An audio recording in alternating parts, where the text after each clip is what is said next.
ನಮ್ಮ ಹೆಸರು ಸುಬ್ಬಮ್ಮ, ತಿಪ್ಪೇನಹಳ್ಳಿ ಹುಟ್ಟಿರೋದು. ಇರೋದು ಸ್ಥಳನೇ ತಿಪ್ಪೇನಹಳ್ಳಿ. ಪ್ರತಿಬಿಂಬ ಮಾಡಿಕೊಟ್ಟಾಗ ನಾವು ಇದೆಲ್ಲ ಮಾಡಿಕೊಂಡು ನಾವು ಅಷ್ಟು ಮುಂದುವರ್ಸಿದ್ದೀವಿ. ಒಳ್ಳೆಯದಾಗಿದೆ. ನಾವು ಅದರಿಂದ ಜೀವನ ಮಾಡ್ತಾಯಿದ್ದೀವಿ, ಮಾಡಿಕೊಂಡು ವ್ಯಾಪಾರ ಮಾಡ್ತಾಯಿದ್ದೀವಿ. ನನ್ನ ಹೆಸರು ಮೋನಿಶಾ, ನಮ್ಮೂರು ತಿಪ್ಪೇನಹಳ್ಳಿಲಿದ್ದೀವಿ.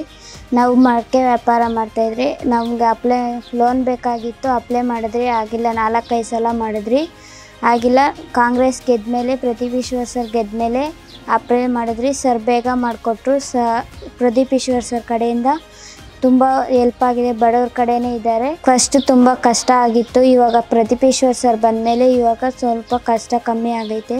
ಲೋನ್ ತಗೊಂಡು ಅನುಕೂಲ ಆಗೈತೆ ನಮಗೆ. ಅದಕ್ಕೆ ಪ್ರದೀಪ್ ಈಶ್ವರ್ ಸರ್ಗೆ ತುಂಬ ಧನ್ಯವಾದಗಳು.